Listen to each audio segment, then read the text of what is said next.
Welcome back. I'm Brent Meredith, and I'm joined by Pam and Out About Editor James Grady, along with Nashville LGBT Chamber of Commerce Executive Director Lisa Howe. We're in the middle of tonight's Buzz About, so let's jump back in, guys. Next topic, I know, right? We've seen a lot of groups organizing across the state, across the country. Has there been some truth to Donald Trump making America great again in the sense that he's sort of rallied our troops along with his own? I mean, is there some credit there? Well, people are making arguments. I've seen that Facebook post that people share that they list like 30 great things that have come out. Do you have it there? Oh, no, I don't have it here, but I've seen what you said. There's like 30 different ones. Well, that we've organized. And I've said too, I'm not the one that said, somebody else said it and I've just been sharing it.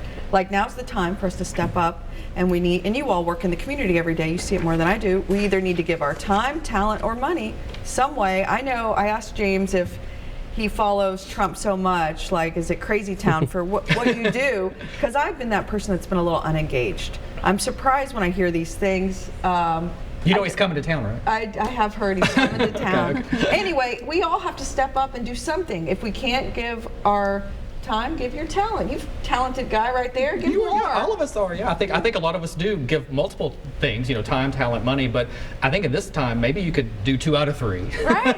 Yeah, 2 out of 3 is needed. But anyway, I mean, have you guys seen, Lisa, specifically, maybe any sort of uptick in paper reading or chamber memberships? I mean, that you could attribute to some of this, or?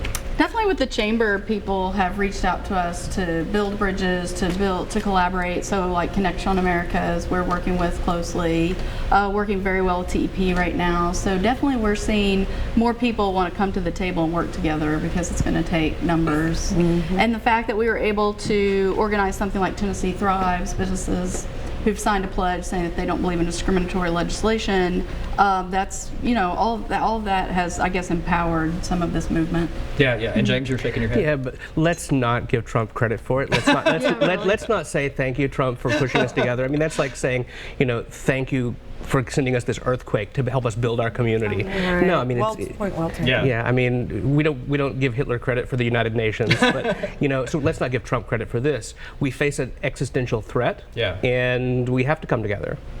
Yeah, well, and that makes sense. I mean, and you're right. We don't necessarily need to thank him. The circumstances that he brought to the table, we need to thank ourselves, I guess is what I'm saying, that we brought ourselves together. Now, one of the things that, Pam, did you have? Well, I want Lisa to talk about the chamber. Well, yeah, that's what I was heading that way. Go ahead, ask what's going on this spring? You know, the time change is happening. It's springtime. Tell us what's going on with the successful chamber. Yeah, the spring's usually busy for us. March 29th, we have a power lunch. So our topic is managing your network. So a lot about networking and how to build those into relationships that create money or promotions. March 30th is our Brewing Up Business. It's at Trattoria Il Mulino, and it's a big one because we will be announcing our finalists for our business awards this year. Good. Cool. And April 28th will be the Excellence in Business Awards. It's sponsored by Curb Records and HCA. And it's at the Hilton downtown, and it's a big lunch, and we honor 7 different award categories. So it's always a motivational crowd. Last year we had about 7 CEOs in the room, the mayor. It's a very powerful, very professional business crowd, and it has some great acceptance speeches too. And with the political climate, I expect it to be pretty powerful. I was really impressed with last year's. There was the vice mayor was there, the mayor was there. There were a lot of council members there. It was really nice attendance last year. Yes. And where do we find out more information on that? On our website, NashvilleLGBTChamber.org. Okay. Yeah, cool. Tickets are available to the lunch. The Brewing Up Business is free. Come on out and be downtown there. Hopefully the weather will be nice.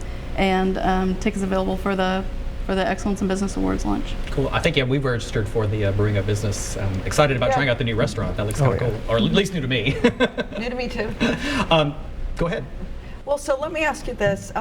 Do you feel a pressure in your position, given the current political climate, to make something happen with the chamber as the chamber grows? Yes, I mean, I always feel a responsibility, and I think that's been my transition over 5 years. I've been doing this 5 years now. Wow. And so that's been part of my growth and transition. Is it's a privilege to work for the community I represent, but it is also a responsibility. And so I do a lot of work to be able to represent our community, to be able to be well spoken, whether it's in Capitol Hill or inside a boardroom, and to be able to work with our city partners. We have some great relationships with our Greater Chamber, with the Hispanic Chamber, with the Nashville Convention and Visitors Corporation, and just always trying to make sure that the LGBT population is included in our economic progress here in Nashville and that we're not being left behind. Right. Well, and speaking of economic progress, you guys have recently started looking for another full-time employee, right? Is that still in the works? It is in the works. We're narrowing down our pool. We're hiring a full-time membership and events coordinator.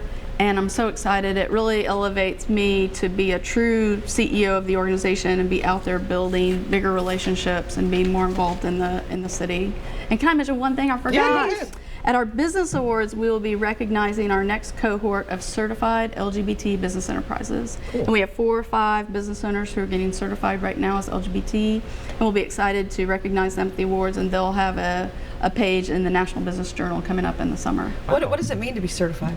So it means that that your business is owned by an LGBT person, and when you fill out RFPs for contracts, like a women-owned business or a minority-owned business, you can check that box and become part of their diverse supply chain. Okay. So it kind of gives you even ground when you're applying for contracts. Yeah. Wow. That's been going on a while. That didn't Yeah. just happen overnight, right?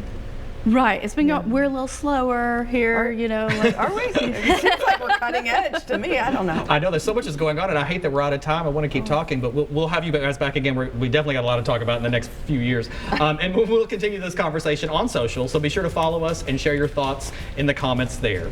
And when we return, I'll have a look at a new and unique security company with a longtime community tie. Stay with us.